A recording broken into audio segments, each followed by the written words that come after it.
FSPN, the most trusted name in fake news. I'm your host, Frankie from Flatbush. It's Monday, the Frankie from Flatbush show for Monday, December 1st. Happy New Month Day. It's December of 2025. 2025 is coming to a close. It's almost over, and we got things to talk about on this show related to the Jets who got a win yesterday.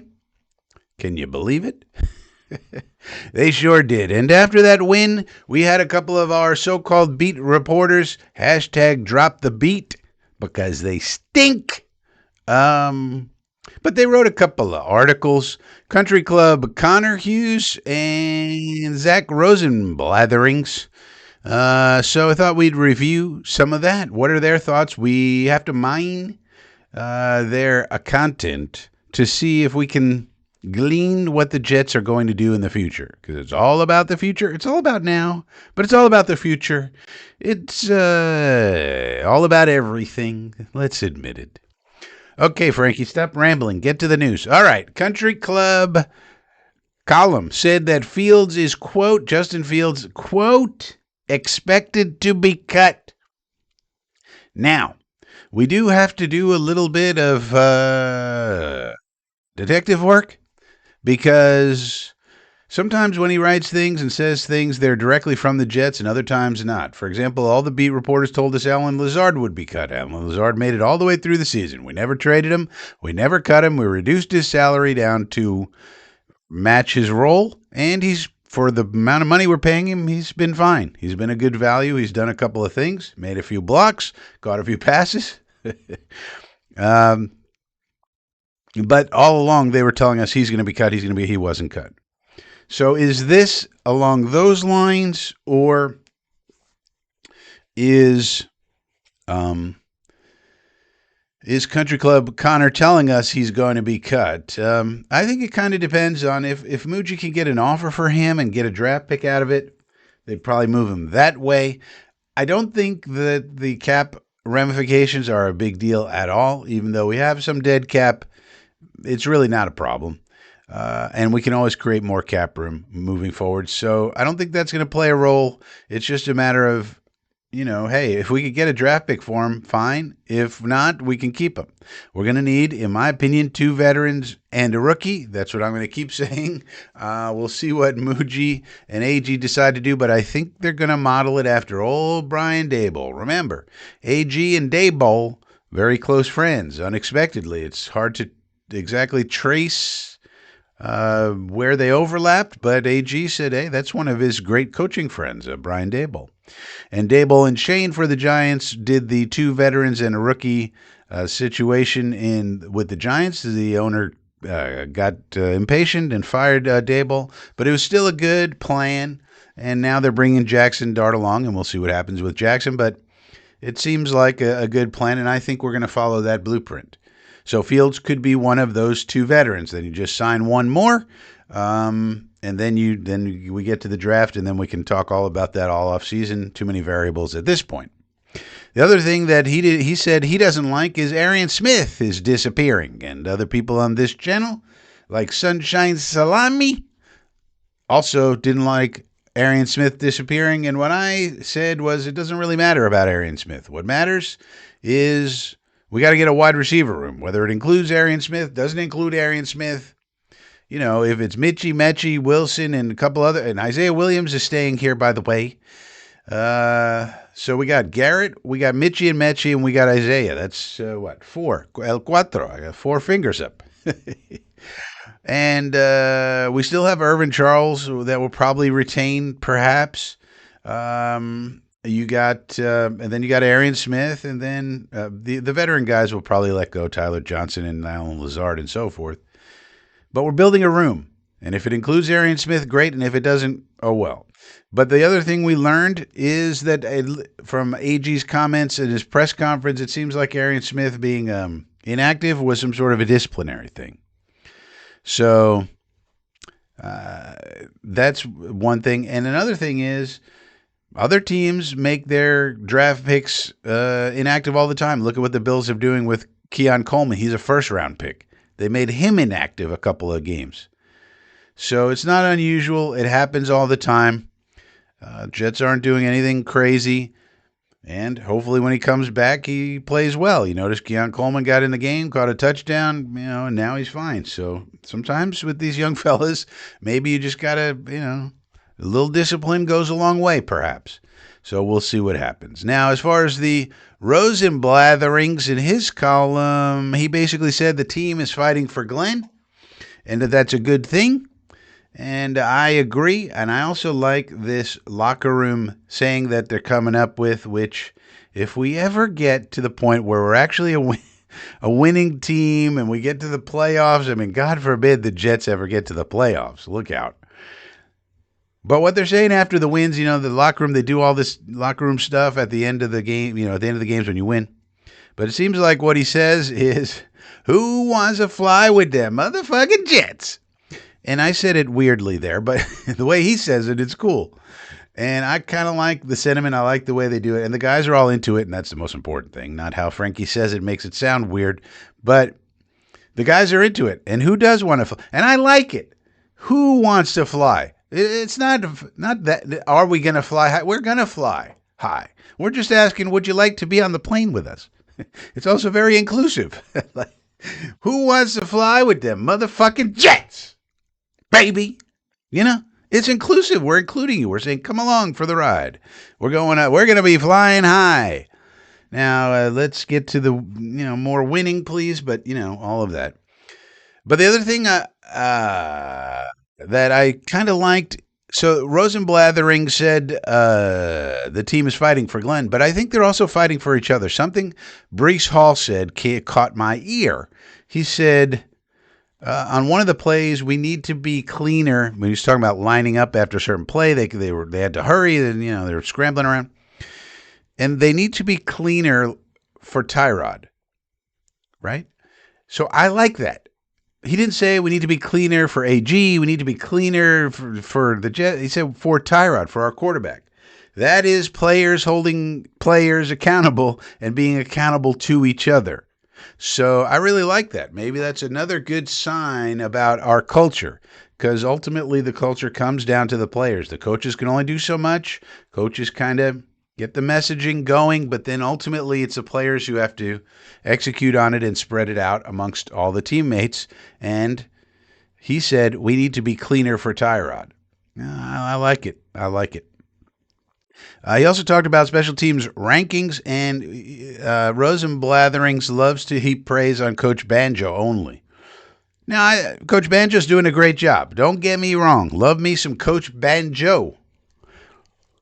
But how about a little love to the men on the units, on the Core 4 units? If you're follow me on Twitter, which I would encourage you to do, at Flatbush Frankie, you saw I put out a tweet where I was quote tweeting Rosenblathering saying, yeah, Coach Banjo's doing great, but what about the Core 4 players? So let's shout out the actual players who are running down and doing the blocking and the tackling. That's the important part.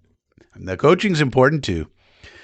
But how about a shout out for the actual players? Quantez Stiggers. How about that guy? He's coming along just great on special teams. And all of the dudes. Got a lot of dudes running around, blocking, tackling. Michael Walker. How about him? Nobody talks about Michael Walker. What about him? Let's praise the men doing the jobs. And what about Coach O'Day? Nobody ever shouts out Coach O'Day. He's the experienced guy that we put with Coach Banjo. If you remember, part of the plan, now that we've gotten some wins and it looks like AG kind of knows what he's doing a little bit more, we could kind of look back on the decisions he made and see, wait, were these actually good decisions? So one of the things he did, wherever we had inexperience, we put right next to it experience. So Chris Banjo, our special teams coordinator, inexperienced. So what do? We hire Coach Kevin O'Day to be right next to him, the assistant special teams coordinator, and he has tons and tons of experience, like over 2 decades worth. And, Darren Muji doesn't have a lot of experience. All right, let's put Spielman over there. Okay, Coach Engstrand, Tanner Engstrand doesn't have a ton of experience. All right, let's put Scott Turner next to him. as an experienced guy who, oh, by the way, is the son of Norv Turner, and we can kind of get a twofer with the Turners. You get the benefit of the son, Scott, but, if he's got a question, if he got something going on, let's call up Norv fucking Turner. One of the most experienced coaches you could talk to. So I think all these decisions have been good, and we're seeing it with the special teams unit. But I just think we need to praise the players that we got a little bit more. Not that Coach Banjo's doing a bad job or anything. He's doing great. Love it. But let's praise everybody involved. All right. So, subject number 2. Sideline AG, this is. Okay. So I think as far as game management, I noticed something in this game a little bit different. I think there's been an improvement with AG. And the way I see it is you look at his body language. Look how he's interacting with the refs. Number one, he's exuding joy for coaching. You love to see it. Even if he's mad at a guy, he's teaching a guy, he's pulling Marcelino aside, he's pulling this guy aside. Hey, discipline, yelling at him. You got to do this. And then when something great happens, he's extremely happy. He's running around, yelling, screaming, and you love it. I do anyway, because it shows me that AG continues to love this job. Well, this is not the greatest job in the world. You're working for Woody Johnson. You're playing in New Jersey, one of the biggest shitholes in America, and just in general. Look at the weather. Look at the tax situation. Look at the stadium you got to play in. Look at the playing surface. Look at the owner. So there's a lot of negatives. And I think, as you saw with Robert Saleh, I think the joy was slowly leaked out of Robert Saleh. And he's getting that back now with the 49ers. But so far, AG, even through all this losing, is just loving it. And you saw the way he interacted with the refs, right? There were several times where he was like, are you kidding me? Like there was a time when I think it was Brees, had a first down. It was clearly a first down. And they marked him short. And they put the camera on AG, and he's looking at the ref like, really? You're going to make me throw this flag, the red flag? Really? I got to challenge this. This is a first down. It's so easy. Just look. You could see he was saying something like that. And sure enough, they made him throw it. He throws it sarcastically. and sure enough, it was a first down, and he's joking, and he's laughing with them. And the idea is here, he does not seem overwhelmed. In the beginning of the year, he was a little overwhelmed, he's getting his sea legs under him, you could say. But now it seems like he's got everything figured out. He's got it all configured. And now you can see his natural personality coming out. And that's what you want. And it seems like a good thing. You want to have some sort of relationship with the refs. Yeah, you're going to get on them and yell and scream at them at times, but also joke with them, make a joke, smile, have fun with it, be a human being. And it seems like that's what's going on. And this was a first-year head coach. And only here on FSBN, probably, I don't know. But a lot of other channels were saying, fire this guy, we got to get rid of him. He's a bum. And they were yelling and screaming and ranting and putting in large friendly letters on their videos, rant. I'm going to rant now like, what's his name? Benigno, whatever, that Joe Benigdope. The guy who got rich and famous off of ranting about the Jets. You think Joe Benigdo wants the Jets to win consistently? If the Jets ever won consistently, what would Joe Benigdo ever do? He would instantly lose all of his power and all of his prestige and nobody would listen to him. The only reason they listen is because of his rants. So now everybody wants to rant and go on a rant and be angry and put an angry face in their fucking videos. And it doesn't matter how logical it is. It doesn't matter. Let's fire Aaron Glenn, and then who's going to take the job? Like a total dysfunctional shit show with all the negatives I just mentioned about New Jersey and playing in MetLife Stadium and the playing surface and Woody Johnson. And on top of all that, we're going to get rid of AG in the first year before he can do anything. Yeah, brilliant. So only here, aquí, está la verdad. I think that means is the truth. I think that's right. My Spanish is not what it ought to be, but it's pretty good. So only here did we say, no, give him some time. Give him some time. And now you're seeing a little improvement, and hopefully he keeps getting better. All right, number 3, AG Monday presser. So, of course, we had a press conference today. Again, the beat asked him a question about Justin Fields and being a gadget player, and they got to poke that one. And then in that one, he also revealed that Arian Smith, he didn't say this directly, but he said Arian Smith was inactive because of something that they discussed, and they're not going to tell us what it is, and that's between me and the player, but it's something disciplinary-ish. So it wasn't health. It wasn't that he's not part of the game plan. It was just something in the disciplinary category, so he was inactive. And you're seeing that AG continues to be a little bit more of a disciplinarian than Saleh was. Saleh was buddy-buddy with the players, and that can work. It's not like it can't.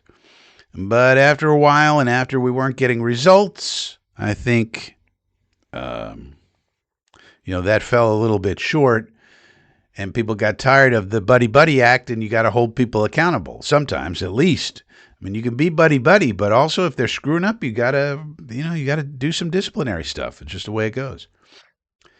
So, and then as far as injuries go, nothing major. Tony Adams has a groin injury, so we'll have to see how that plays out. We are a little weak in the safety position, so for as not great as Tony Adams is, we would like him to be healthy for the Miami game this week. All right.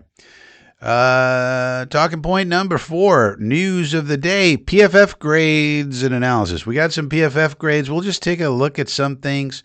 Highest rated players, it might not shock you, A.D. Mitchell, Joe Tippmann, Breece Hall, Andrew Beck. Now, people who had bad games, again, these grades reflect what I saw as well. John Mechie with the drops. Armand Membu. Membu got a 44 grade. Now, this was probably Membu's worst game. He had a couple of penalties, and he did not hold up well against that Falcons' ferocious pass rush. So, a bad game for Armand. Now, he is a rookie. Hopefully, he doesn't start to decline. A lot of rookies, this is about the time of year when that happens because they're not used to the length of the NFL season. And remember, they roll right from the college season. They finish up their studies, and then they're taking the test if they're graduating, whatever it may be, and then they're training for the combine and everything else, and then they're getting ready for the draft. And then as soon as they get drafted, they got to go to their new place. And as soon as they go to their new place, they got to learn the playbook and go to camp, the mini camps, and all this. And so at some, by December, some of them, start to, wobble a little bit in terms of their play. So hopefully this is just a bad game and not the case for Membu, but we'll keep an eye on it. And Josh Myers, so it continues. We got another bad grade, so we really need to improve the center position. We got to figure out what we're doing at guard. Next year, do we move Tippmann back? Now, Tippmann's been grading out well as a guard. So it seems like he could do really either guard or center. I personally prefer him as center, but he got a 75.7 grade here, the second highest on offense. So we may need a center and a guard, or two guards or two guards,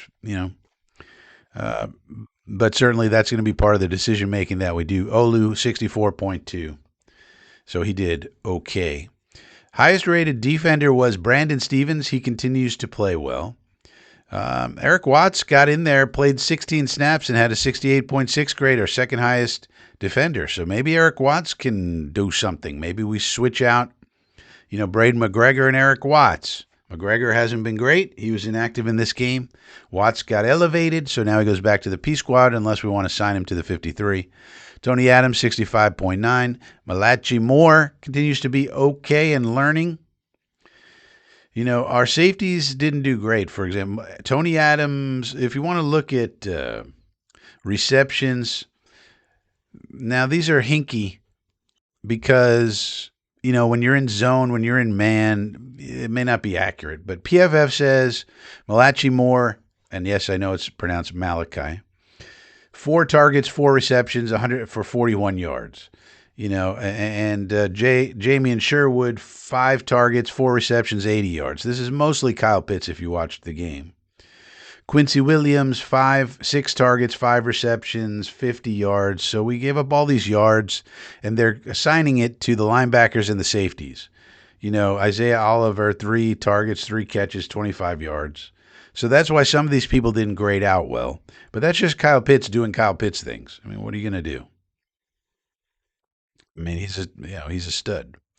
But we would like to get more pressures. Will McDonald led the team in pressures with 5, but then Jermaine Johnson only had 2.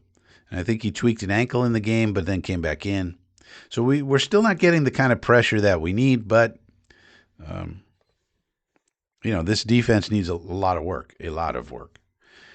Special teams performers, Michael Walker, Kobe King, Quantez Stiggers, Dean Clark, Isaiah Oliver, all did very well. As far as passing is concerned, the only interesting thing is that, Tyrod played okay, but he was only 57% completions, not good enough, and only 5.2 yards per attempt. That's not good enough, with an ADOT of 9.5.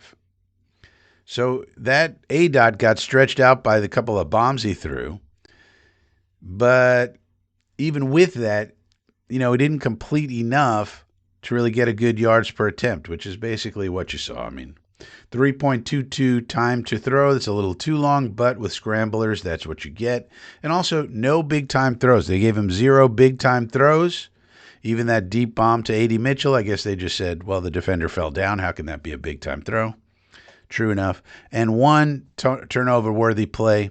So an okay game by Tyrod. Hopefully he can give us some representative play, just basically run the offense the rest of the year so we can evaluate some of these dudes in a reasonable manner. It's hard to do that when you only have 40 plays run or, you're getting stuff. Now, we weren't exactly great in this game. There was a lot of 3-and-outs and such.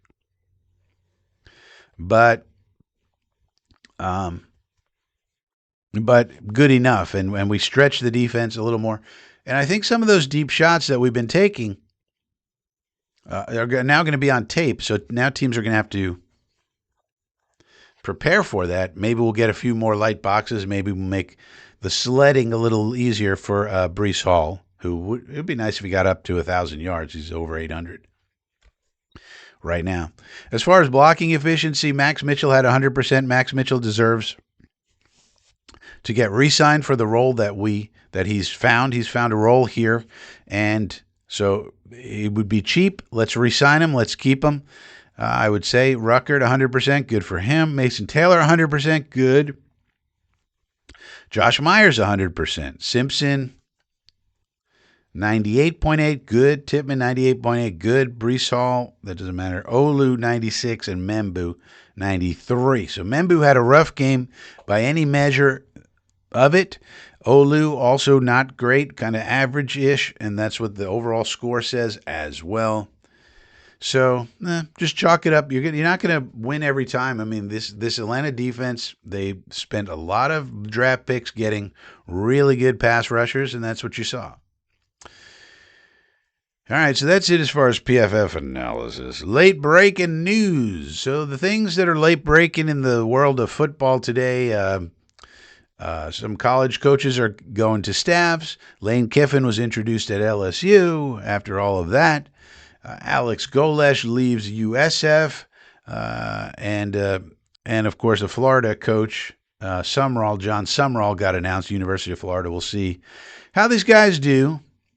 Now they got to start recruiting. Now they got to start putting together a staff, so forth and so on. Looking like this is an interesting one. BYU's Kalani Sitake has emerged as Penn State's top target per report. So that's kind of interesting. I was thinking they would go after Brian Daboll. That seemed like a good fit, but Daboll might not want to leave the NFL, might not want to do the recruiting and all of that. For Kalani Sitake, I don't know. The way I look at it, I like to have the offensive play calling genius head coach. That's kind of who I like. I like Lane Kiffin simply because, not because he's a wonderful human being, but because he's an offensive genius. You can always hire a fire-breathing defensive coordinator to yell at guys and blitz more and so forth. But I don't know, as the time goes on, I'm liking the offensive genius head coach. I don't think Kalani Sitake is that. Uh, so I don't know about Penn State there. Same thing with Coach Sumrall. He comes from the defense. Now, it can work, of course. Defensive coaches have worked. Obviously, you got Nick Saban, you got Kirby Smart, but I would say those are kind of unique use cases where they. I mean, Nick Saban's a defensive coach who played quarterback as a high schooler. So I mean, and Kirby Smart has basically the entire state of Georgia available to him talent wise. But anyway, I don't know. Those are random thoughts about college. They're not definitive. I'm not a college football expert like Josh Pate or something. But this is just what's going on. Late breaking news. Some people are transferring. The portal's coming up, so forth and so on. So as if kids go into the portal, that means they're not coming into the draft. So, here's some weird news. The New Jersey home of Eagles offensive coordinator Kevin Patullo was vandalized with eggs early Saturday morning, according to Moorestown Police Department. Man, Eagles fans. I saw something. Well, I'm not going to say that. Notable workouts. The Broncos worked out Elijah Moore. If you saw, Elijah Moore got released from the Bills, so I can't say we made a mistake getting rid of him. He hasn't really done much since he left us. Lions worked out former Jet tight end C.J. Uzomah. He's been out of the league. Nothing else really of note. I was kind of hoping the Jets would claim this linebacker that got waived from the Cardinals, but I'm not seeing any news saying that we were awarded him on waivers. And so I'm just checking my various lists for any late breaking news here on the Frankie from Flatbush show. Let me go to one more list to just check and see. Yeah, no.